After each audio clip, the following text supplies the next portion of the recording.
And Chandrababu Naidu గారైతే సింగపూర్‌కి మళ్ళీ వెళ్లారు. ఎందుకంటే ఇంతకుముందు మనకు తెలిసిందే 2014, 19 ఆ టైంలో అయితే ఆయన సింగపూర్ నుంచి ఆయన మ్యాప్‌లు గాని, లేకుంటే అక్కడి నుంచే డిజైన్ కావచ్చు, అమరావతి ఎలా ఉండాలి, రాజధాని అంటే పార్క్స్ ఎలా ఉండాలి, లేకుంటే ఐటీ కారిడార్ ఎలా ఉండాలి, లేకుంటే హెల్త్‌కి సంబంధించి హాస్పిటలైజేషన్ ఎక్కడ ఉండాలి అన్నీ అయితే ఒక డిజైన్ అయితే వేయించుకున్నారు.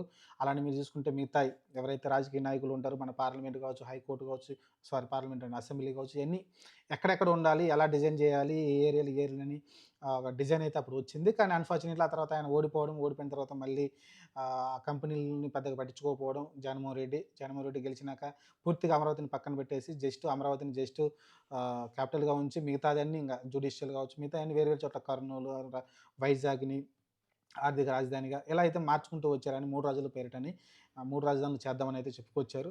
దాదైతే బెడిసి కొట్టిన దానికి మళ్ళీ 2024లో ఆయన ఓడిపోవడం చూసాం. ఇప్పుడు 2024 మళ్ళీ గెలిచిన తర్వాత ఇమ్మీడియేట్‌గా అయితే ఇప్పుడైతే ఒక 4 రోజుల టూర్ అయితే ఆయన సింగపూర్ అయితే వెళ్ళడం చూసాం.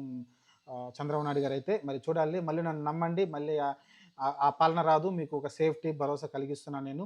ఆయన మళ్ళీ ఇంకొక 15 సంవత్సరాల పాటైతే అధికారం రాడు జగన్మోహన్ రెడ్డి. మాది భరోసా. మీరొచ్చైతే పెట్టుబడులు పెట్టమనే చెప్తా ఉన్నారు. మరి చూడాలి ఎంతవరకు వచ్చి వాళ్ళు పెట్టుబడులు పెడతారనేది చూడాలి. దీనిపైన అయితే కౌంటర్ కూడా ఇస్తున్నారు చాలామంది. అసలకి సింగపూర్ దగ్గరే వాళ్ళ దగ్గర అసలు పారిశ్రామికవేత్తలు లేరు. వాళ్ళ దగ్గరికి వచ్చి వేరే వాళ్ళు పెడుతూ ఉంటారు. అమెరికా లాంటివి, లేక చైనా, లేకుంటే మిగతా పక్కన ఉన్న మలేషియా లాంటి దేశాలు వచ్చి వాళ్ళ దేశంలో పెడుతుంటారు పెట్టుబడులు. వాళ్ళొచ్చి మన దగ్గర పెట్టేదేంటి? అదొక బ్రోకర్ దేశం అయితే మాట్లాడుతూ ఉన్నారు. దానిలో అంత వాస్తవం ఉంది. ఎందుకంటే అది తిప్పికొడితే మన హైదరాబాద్ సిటీ అంత ఉండదండి. జనాభా కూడా హైదరాబాద్ కన్నా తక్కువ ఉంటుంది. దాదాపు 1,50,00,000 దాకా హైదరాబాద్ జనాభా ఉన్నట్టున్నారు. ఆడంతా కూడా జనాభా ఉండరు. అలాంటి దాన్ని ఇన్‌స్పిరేషన్ తీసుకోవడం అనేది చంద్రబాబు గారి మూర్ఖత్వమే అనుకుంటాను. నేనైతే అదే అనుకుంటున్నాను. ఎందుకంటే సింగపూర్ అనేది జస్ట్ బ్రోకర్ కంపెనీ. వేరే కంపెనీలు తీసుకొస్తుంది. దానికన్నా మీరు ఏ ఆస్ట్రేలియా ఎళ్లి, లేకుంటే ఏ ఇంగ్లాండ్ వెళ్లి అక్కడున్న సంపన్నులున్నారు. ఇంగ్లాండ్ ఎళ్ళినా పెద్ద పెద్ద డబ్బున్నోళ్ళు చాలా డబ్బున్నోళ్ళున్నారు. వాళ్ళ దగ్గరికెళ్లి ఏమన్నా 1, 2 ఫ్యాక్టరీలు లేకుంటే ప్రాజెక్టులు మా దేశంలో లేకుంటే మన రాష్ట్రంలో పెట్టమని, అమరావతిలో పెట్టమని బతిమలాడుకుంటే ఏమన్నా వర్కౌట్ అవుద్ది గానీ, సింగపూర్ వల్ల ఎలాంటిది జరగదండి. జస్ట్ వాళ్ళు బ్రోకరేజ్ మళ్ళీ వాళ్ళకి పర్సెంటేజ్ ఇవ్వాల్సి ఉంటుంది. వచ్చినా సరే వాళ్ళు. ఎందుకంటే వాళ్ళు వేరే చోట నుంచే ఇదే లండన్ నుంచి, ఇదే హాస్టల్ నుంచి వాళ్ళు కంపెనీలు తీసుకొస్తారండి. అంతే జరిగేదదే. అక్కడి నుంచి తీసుకొచ్చేసి పెడుతూ ఉంటారు.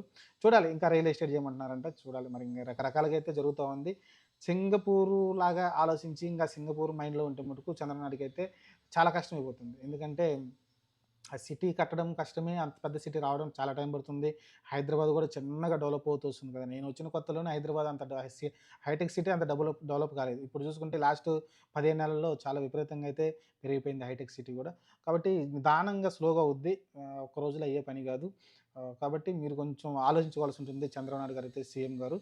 ఎందుకంటే ఇక్కడ అసలు సింగపూర్ వాడంతట వాడెక్కడ డెవలప్ చేసాడు. చైనా వాడి అవసరాల కోసం వాడక్కడికొచ్చి పెట్టుబడులు పెట్టి వాడు డెవలప్ చేశాడు. మలేషియా వాడి అవసరాల కోసం వాడు డెవలప్ చేశాడు సింగపూర్‌ని. అంతకుమించి వాడంతట వాడు ఎదిగిందైతే లేనే లేదు. కాకపోతే తక్కువ జనాభా ఉన్నారు కాబట్టి ఆటోమేటిక్‌గా వాళ్ళకి ఆర్థిక పరిస్థితి కావచ్చు, లేకుంటే ఎకనామిక్ పరంగా కావచ్చు, కొంచెం స్ట్రాంగ్‌గా ఉంటారు. ఎందుకంటే పర్యాటకులు ఎక్కువ వెళ్తారు కదా! ఎక్కువ పర్యాటక ప్రదేశం కాబట్టి, ఎక్కువ మంది టూరిస్టులొచ్చి ప్రశాంతంగా ఉంటారని అక్కడికెళ్తారు కాబట్టి, దాని గురించి చెప్తారు గానీ, సింగపూర్ అసలకి ఇండియాకి అసలు పోలికే పెట్టకూడదండి. అది నాకు నచ్చదు. చంద్రబాబు నాయుడు గారు అది మానుకుంటే బావుంటుంది. సింగపూర్ అని కలవరేయటం. జస్ట్ మీరు పెట్టుబడులు అడగండి, రండి అంతేగాని సింగపూర్ రాజధాని కడతాను, లేకుంటే సింగపూర్ లాంటివి చేస్తాను. ఏం కడతారు? మీరు హైదరాబాదు ఎన్ని రోజుల్లో డెవలప్ అయింది చెప్పండి? ఒక్క రోజులో అయిందా? కాదు గదా! మీరు కంటి ముందు కనబడుతున్నప్పుడు ఎందుకు ప్రజల్ని అంత మోసం జేస్తారు? ఇప్పుడు నేను తెలుసుకున్న కాడ్నుంచే గత 15, 20 సంవత్సరాల నుంచి నాకు తెలివొచ్చిన కాడ్నుంచి హైదరాబాద్‌ని చూస్తూ ఉన్నాను. అది ఎంత నిదానంగా డెవలప్ అయిందో నేను చూసుకుంటూ వచ్చాను. గత 15 నెలల్లో ఇంకొంచెం ఫాస్ట్‌గా డెవలప్ అవుతుంది. ఇప్పుడు గూడా ఇంకా ఫాస్ట్‌గా డెవలప్ అయ్యి ముందుకెళ్తూ ఉంది. ఎందుకంటే ఒక్కసారి సెటిల్ అవ్వాలి గదా! సెటిల్ అవ్వాలంటే టైం పడుతుంది. ఆ సెటిల్ అవ్వడానికి కనీసం 15 సంవత్సరాలు పడుతుందా? 20 సంవత్సరాలు పడుతుందా? ఆ టైమ్ టేక్ అనేది ఇవ్వాలి.